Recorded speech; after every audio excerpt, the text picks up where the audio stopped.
Hi, my name's Magdalene, and today I'm going to be walking you through how I made this flyer in Photoshop. Some of the tools we'll be using will be layering masks, clipping masks, and blending modes. I hope that through this workshop I can show you how you can use these tools, how you can pair them together, and how you can use images that you create in order to create interesting flyers. Okay, let's get started. Okay, so to begin, I've created an artboard that is in 9 by 16 aspect ratio. If you'd like to follow along, I will have a link down below where you can find all of the files. The first thing I want to do is create a folder which will be in this artboard, and this is just so I can keep things organized. So I highly recommend creating folders so that you can keep your layers organized.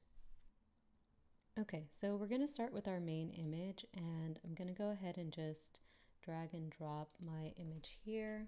Now by clicking on it, I'm going to go ahead and scale it up. We're only using part of this image, so I'm going to just kind of fit it into the space here by dragging on the edges.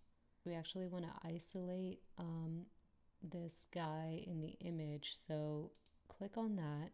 And on the left hand side here, you'll see a quick selection tool option. If you don't see it, you can just right click and it's under the brush with the dotted circle line. And we want to use the quick selection tool. And by selecting select subject, we can actually just quickly grab this part of the image. This one is actually really easy just because it's kind of on this like isolated background. Sometimes the quick select works really well, and sometimes you kind of have to work a little bit harder to get a clean edge. Okay, so now that we have that selected, we're going to go ahead and add a layering mask. And as you can see, that gets rid of the entire background, and now we just have this person isolated.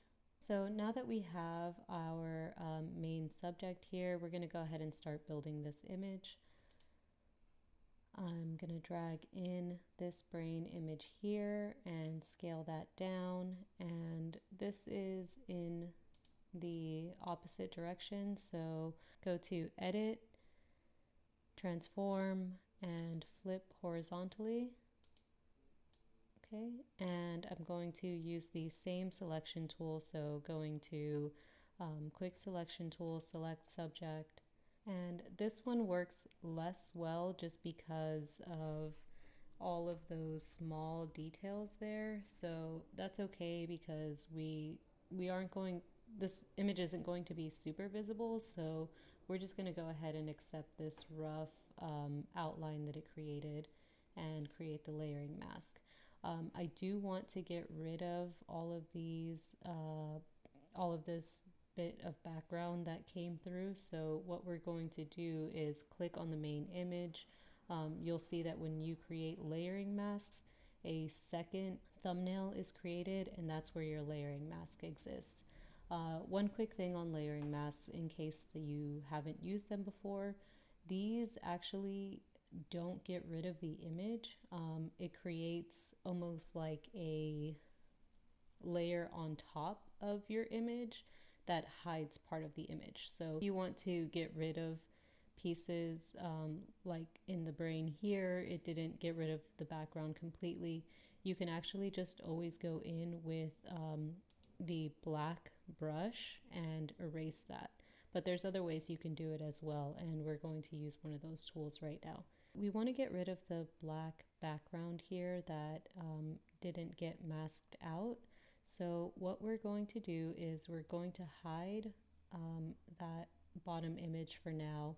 Click on the brain thumbnail here, go to select color range, and we're going to just use this eyedropper tool that you can see is on your cursor, and just select that black part that we want to mask out. And this slider here will change how much black it's selecting, like how close to the color that you use the eyedropper tool to select that it's going to grab. So if you see when you slide it to the left and to the right, it has a little preview here, so you know how much of that image you're grabbing. And so we don't want to grab any of the detail from the brain itself. We're just trying to grab the bottom part here. So I'm moving the slider to the left, select OK, and as you can see, it picked up all of those pieces there. Now by going over to the layering mask, we can just use the paint bucket tool. With black selected, you can click in any of the spaces and it'll actually just fill in the whole thing. Okay, now I'm going back up to my selection tool just so I can deselect this. The shortcut for that is Control D.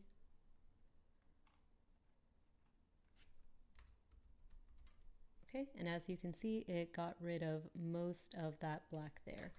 There's still a little bit left in here, and that's okay for the most part because we're going to be using blending mode, so it most likely won't really show. But there is a part of a line here that I want to get rid of. So I go to the layering mask brush tool. The shortcut for that is B, and by using the the left bracket, I can make that brush smaller. And just a couple more things. I want to change the hardness of this brush to 100% because otherwise it'll have like a soft feathering look. And then increase the opacity to 100% so that it can just kind of erase this line completely. Now, as you can see, it looks like the eraser tool, but it's what's called non-destructive editing, because if you wanted to bring that line back just by switching to white, you could actually just paint it back in and it'll come back. So anything that you ever want to bring back in an image, you use the white brush. Anything that you want to get rid of, you use the black brush. And that's basically how you use layering masks. Okay, so I'm bringing in my main image again, Control minus to zoom out. And this brain, we want to fit it into his skull here. So I'm just going to use the transform tools to drag that into place. So to make this look a little bit more realistic, we can kind of change the angle so that it doesn't look like it's just plastered on top. So by holding Control and hovering over the bounding box, you can see that you have a different cursor now. And if you drag that, it'll actually skew the image. So you can use that to kind of change the perspective of the image so that it doesn't look super flat. And you can do that on any of the squares here on the bounding box, and that'll kind of like just skew the image and transform it so that it doesn't look like it's just a flat image. So now that we have that in place and that's kind of fit into the skull, we can also go in and erase this part here where the ear is underneath, just so we can have that showing through. So I'm going to go to the layering mask again, and this time before I erase, I'm actually going to lower the opacity on this image so I can see where the ear is there. And I'll just zoom in here, Control plus to zoom in, and I'll grab my brush tool again, and with the black selected, I can just kind of go over this ear, and we can get rid of these pieces here just so that the ear is completely showing through. Okay, now that we're done with that, we can increase the opacity and bring that back up. Now, right now, it doesn't look that great. These pieces are obviously just kind of stuck together, but don't worry about that. We're going to use some tricks later in order to unify this image. Okay, so I'm going to go ahead and add in my background. I have a file here that has my color palette for this flyer, and I'm going to go ahead and just drag that in and add a new solid fill by going down to the circle icon at the bottom of the toolbar, select solid color, and we are going to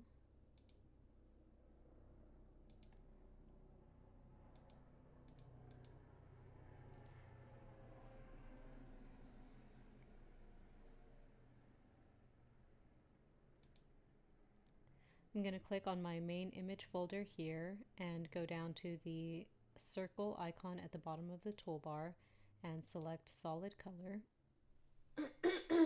Select solid color, and if you scroll over your artboard, you'll see that an eyedropper tool comes up, so you can actually just use the eyedropper tool to select the color from your color palette here. And this is slightly off. Sometimes it doesn't pick up the exact same color, which is why I always add the hex codes. So this is just off by a little bit. Go ahead and change that to a D so it can match. Click OK, and now I can just turn off the visibility on this color palette image. I don't need it anymore right now.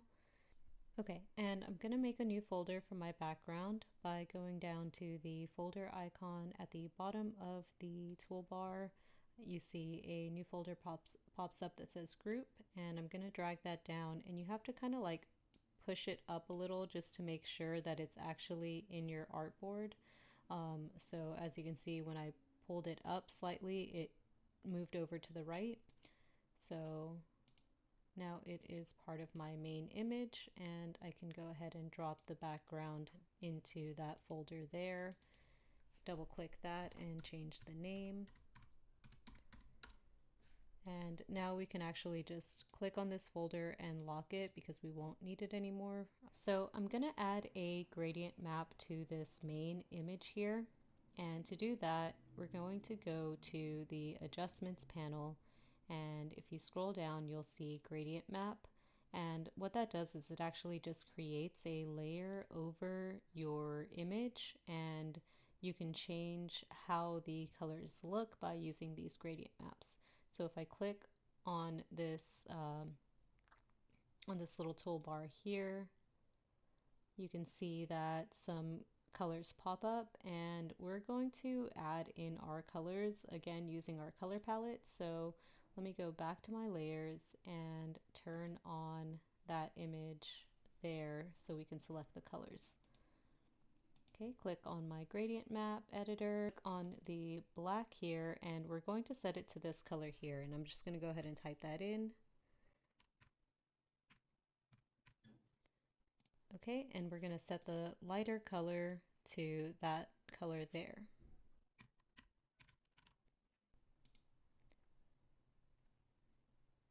And we can make some adjustments in just a minute. I'm going to go ahead and say OK. And toggle off the visibility there. And as you can see, it's a little bit lighter than the original, so we're going to play with those colors a bit.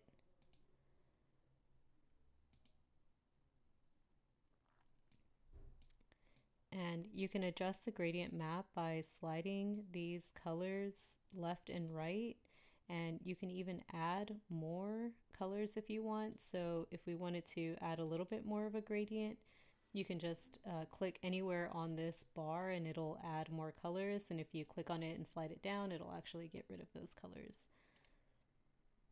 Okay, so we can slide that left and right, and we'll continue to adjust this as we need. I'm going to go ahead and leave it there for now. Select OK. And as you can see, it kind of unifies the image a little bit more, and we're going to go ahead and keep building on these layers. Okay, so I'm going to go ahead and add another layer to this. I want to use this neuron photo to overlay on some of the parts of the image, but it wasn't quite big enough to cover the entire space. So we're going to use the generative AI tools to expand on this image by going to File and Open. Go ahead and open that image there, and it opens in a new tab. And if you go over to the crop tool and expand on this image, you'll see that you'll pop up with the option for generative expand. And if you go ahead and click the check mark, it will pop up with a little prompt window here, and you can type in something if you want it to generate something that's not in the image already. If you wanted to add to this image, you could type that in here. Okay, but if you don't want to add something different to the image and you want it to just expand on what's already there, you can just leave that blank and click generate. Okay, and as you can see, it gives you 3 different options, so you can scroll through these options and see which one you like best. I'm going to go ahead and choose that one there. And then I want to expand it up as well, so I'm going to go back to my crop tool and extend this upwards.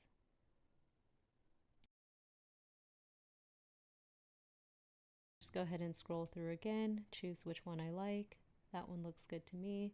And if you scroll over to your layers, you'll see that it actually creates separate layers for these generative expands that it did. We're going to go ahead and merge all these layers by selecting all of the layers. I just clicked on the top one, held down shift, and then clicked on the bottom one, and then right click and say merge layers. Okay, so now this is just one layer here, and I'm going to pull this window out and go to the move tool. Shortcut for that is V, and I'm just going to drag that on top of my artboard where we're working. And if you want to go ahead and save this because you like the generative expand, just make sure that you say save a copy. Otherwise, you'll write over your original file. Okay, so now I have my expanded image here, and I'm going to just go ahead and fill in the artboard with it. Okay, and make sure that is part of my main image, and I'm actually going to drag this down underneath. Okay, so we're going to leave this image as part of the background, but we're going to change the blending mode. And if you go up to your layers panel here, you'll see a little drop down menu that says normal. And what these blending modes do is they just change the way that that layer interacts with the layers underneath. So as you can see when I scroll here, it's changing what's showing through the image. So you can really just play around with these and find something that works for the image that you're trying to create. I'm going to set this to screen, so we're seeing a lot more of the details from that image that we created now. Okay, so I'm going to go ahead and drag in another image here. This is just like a neural pathway background image that I found that I think just adds a good amount of texture. So go ahead and drop that down into the main image and change the blending mode to lighter color. And as you can see, it just kind of adds some texture here, some slight lines and dots here.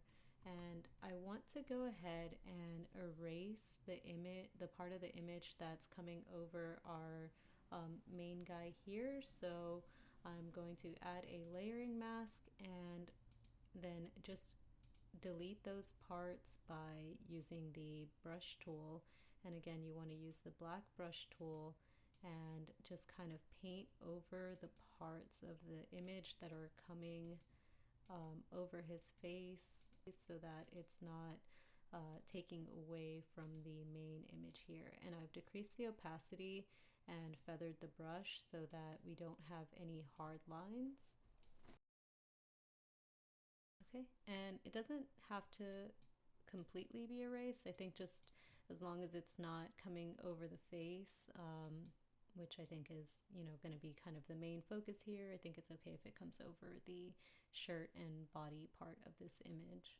So before we go any further, I'm going to go ahead and add the information for the event so that we can go ahead and frame this part of the image where we want it to intersect with the text. So I'm going to go ahead and add a new folder here for our event info. And before I add my text, I'm just going to turn on the layer here that shows the event info. Okay, and in my event info folder, I'm going to go ahead and grab the tool, text tool, and just draw a box there and type in the name of the event here. And for this flyer, I'm using the text Alfarn. And I'll go ahead and make my text box so that it comes just up to the text. And now that the text box is just surrounding the text, I can go ahead and grab the bounding box and make that bigger, and it'll actually change the font size rather than you having to go in and do that manually. Okay, so I'm going to make that a little bit smaller. As you can see in the finished product here, it's going to intersect with the top of the head here. Okay, and so I'm going to go ahead and click this off because I don't need it anymore right now. And to duplicate this text quickly, you can actually just select Alt and you'll see that two arrows pop up, and if you just drag down, it'll actually just copy that text for you quickly. And then by selecting the text tool, we can change the text inside of this box. Okay, and I want to do the same thing. I want to go ahead and make this text box smaller.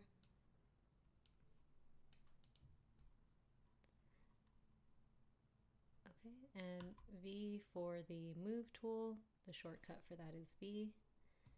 Select Alt again, drag that down, and if I just actually double click in the text box, I can type in here. Okay, and I'm going to go ahead and change the text color here. So if I go over to the properties and select the color, I can change that to white and do the same for the rest of them here.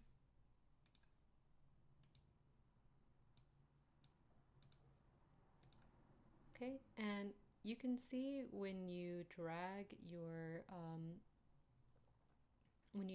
elements around, these pink lines appear, and those are smart guides, which are really handy because they can tell you if things are aligned properly.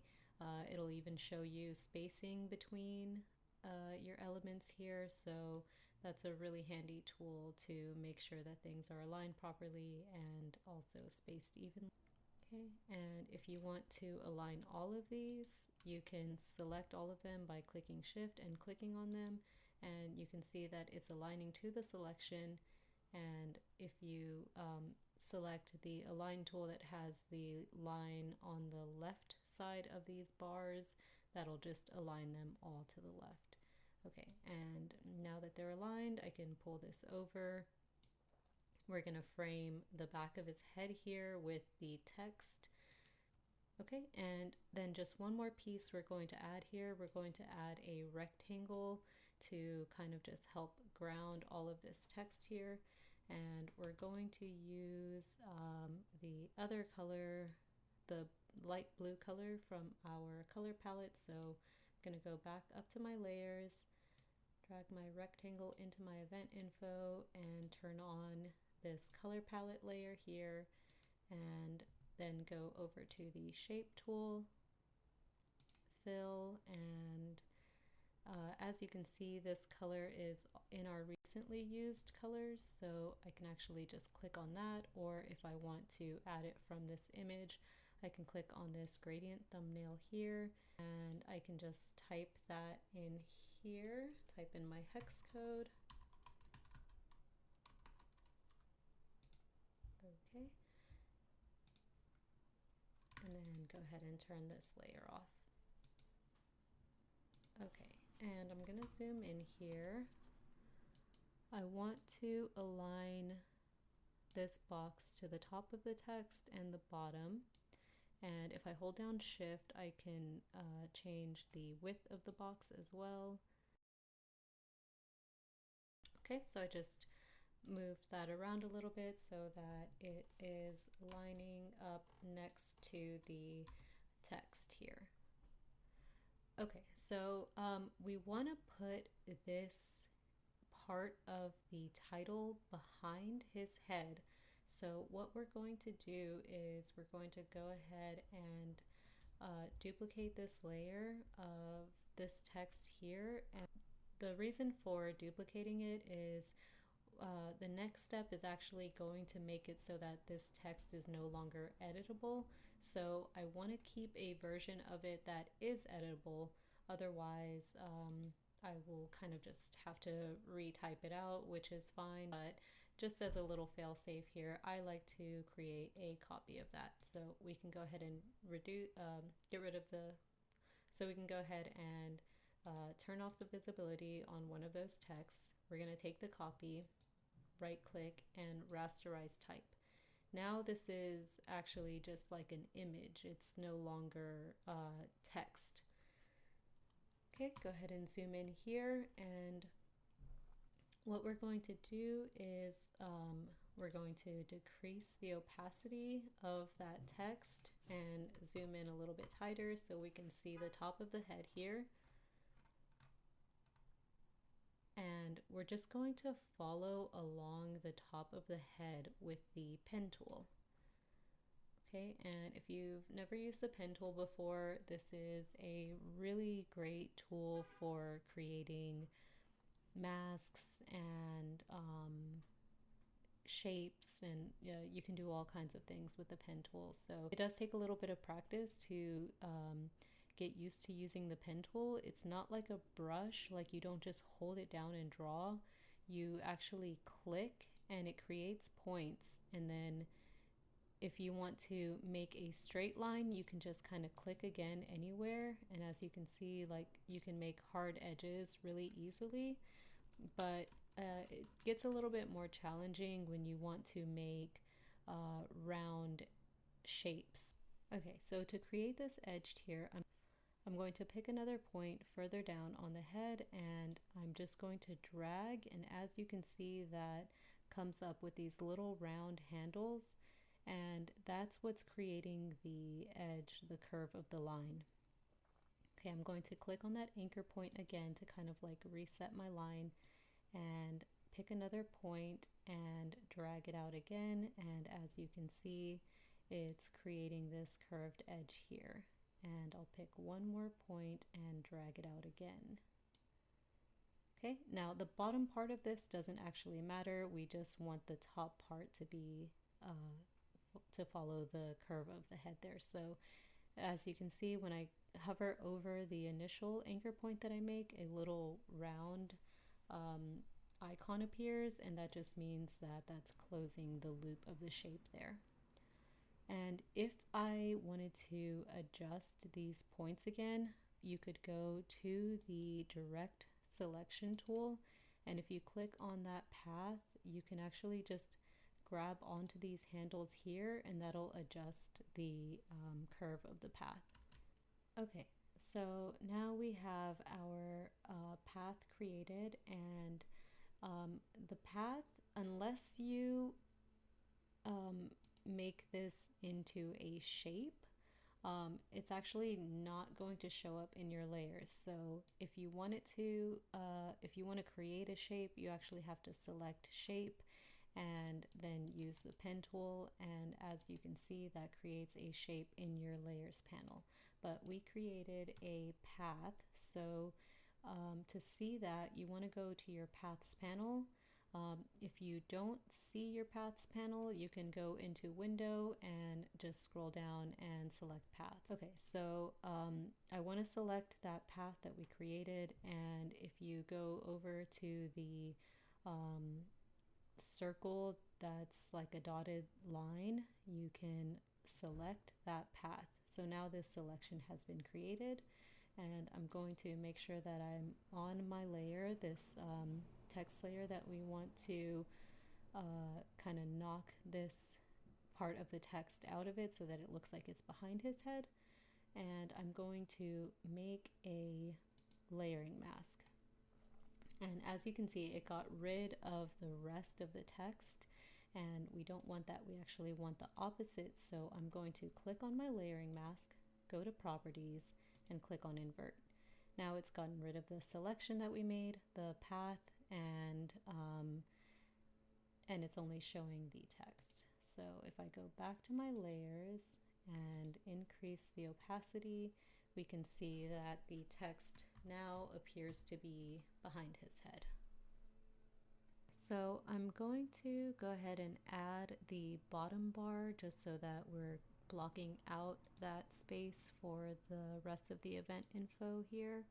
And I'm just going to use a rectangle tool, add that in there, and I'm going to use the same blue that we used for that rectangle there. And there's a little bit of text that's going to go here, so I just have some prepared text that I'm going to add here. Let me just add that in quickly. Okay, and as you can see, it's a little bit hard to read this text here, so what we're going to do is I'm going to add a layer, just a blank layer, and I'm going to stick that underneath that text there. And with the brush tool, I'm going to select a purple here, and I'm going to make it a soft brush, and I'm also going to decrease the opacity pretty low. I'm going to go ahead and drop it down to 18%, make that brush bigger, and I'm just going to paint underneath this text here, and that's just kind of going to create sort of like a drop shadow effect. It's just going to block out all of those details underneath the text so that it's not so that all of those details are not competing.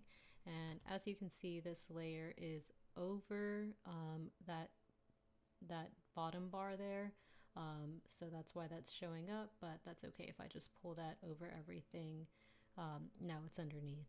Okay, so the next element I'm going to be adding here is going to be just like a little particle here, and I'll go ahead and drag that in, scale it down, and drag that into my main image just over the brain part of the image there. Since I have so many layers here, it's really easy to accidentally grab the wrong thing. You can go ahead and go through and lock all those layers if you want. Another workaround for that is I'm just going to select that layer and then use the transform tool. Shortcut for that is Control T, and now I'm only moving that layer. And so I just have this little wave particle here that I want to use as an accent piece here, and I'll put that in place, and I'm going to use a blending mode to show just that particle coming through, and I want to use linear dodge add. Okay, so I'm going to bring in this kind of like starburst image here, and we're going to place that on part of the brain so that it looks like the brain is lighting up in that area. Okay, kind of just place it, and we're going to make sure that we drop that down into the right folder, and I'm going to use a blending mode to bring that image in over the brain, and we're going to use a layering mask as well, but this time instead of using the paintbrush tool, which would be really hard to use because we have so many lines here, what I'm going to do instead is I'm going to use the gradient tool. Okay, so I'm going to go ahead and add a layering mask to this image, and in the layering mask I'm going to use the marquee tool to draw a rectangle, and that's going to allow me to just add a gradient in this part of the image where the image exists. So by going over to the paint bucket tool, you have a gradient tool selection, and I'm going to go ahead and draw my gradient. Make sure that you're using black and white, And as you can see, when I move this around, the white highlights different parts of this image. And you can adjust this by dragging it out, dragging it in, and that will hide or mask different parts of the image. You can also change this. If you want it to be more oval, you can make it more oval.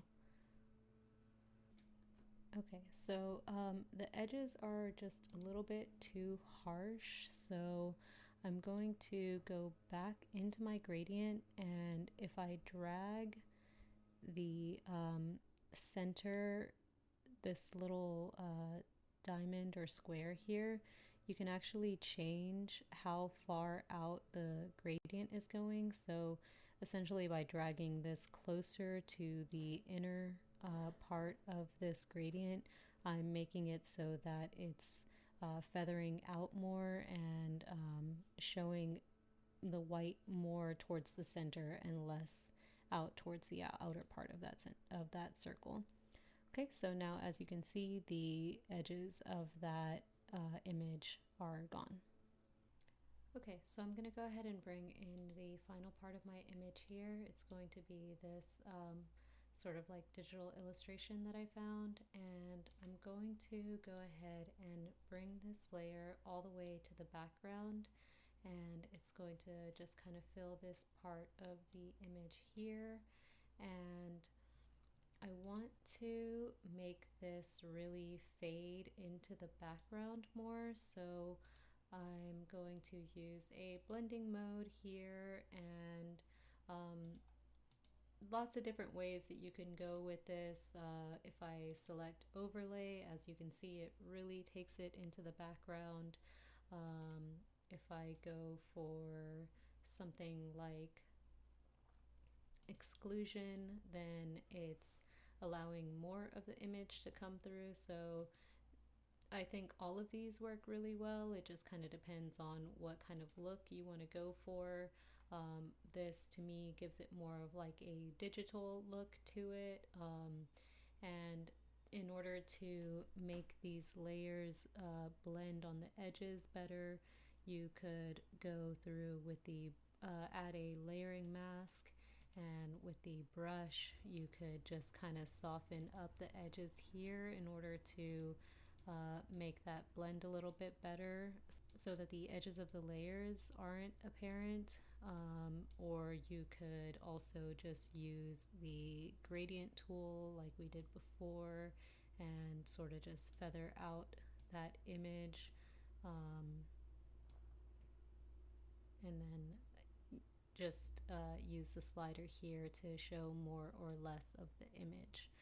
And I'm going to change this blending mode. I think I want to show a little bit more of the image here, so I'm going to use linear dodge add, and I will decrease the opacity slightly just so that it isn't taking away too much from the main image here. Okay, so just a few more details here. I want to erase part of this neuron here, so I'm going to go ahead and add a layering mask, and with a large brush here just kind of reduce some of the neurons that are coming over this image.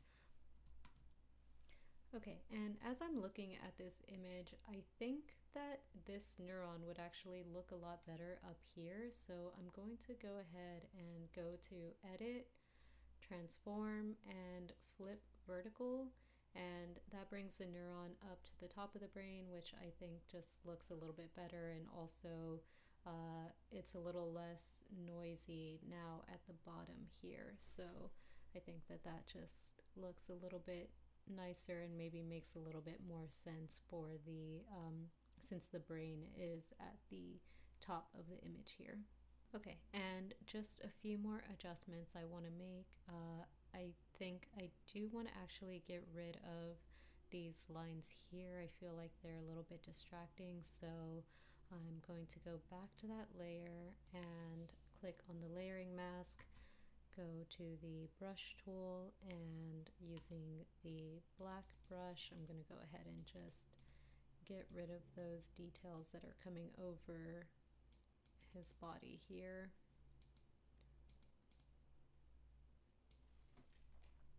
Okay, and I think that just looks a little bit nicer.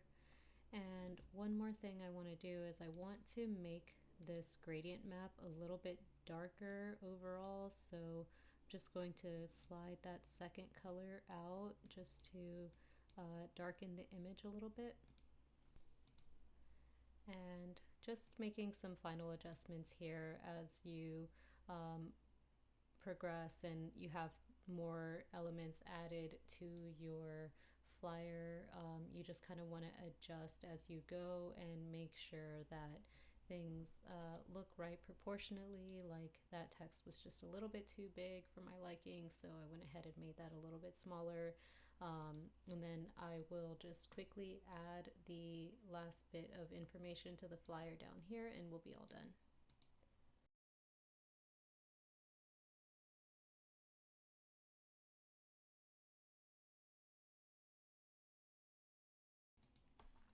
Okay, so now I have all my text added and I'm going to go ahead and use the Align tool to vertically distribute the spacing, or sorry, horizontally distribute the spacing.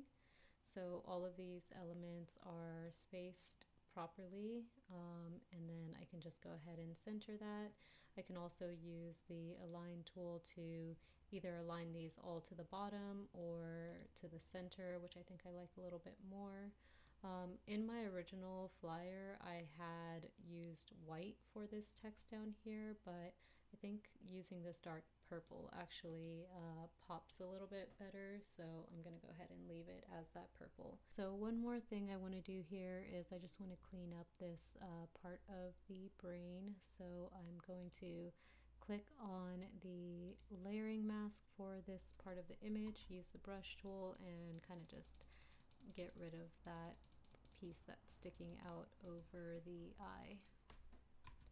And one last detail I forgot to add here is I'm actually going to add a blending mode to the brain as well, just to kind of also help it not look like it's just an image sitting right on top of another image. So lots of different ways we can use blending modes here. We can either highlight the front part of the brain, or as you can see, if you do screen, it kind of shows more on the back side of the brain. So whichever one you like best, I think I will go with overlay, just so that it's kind of hidden on the back side and showing more of the brain on the top and the front side here.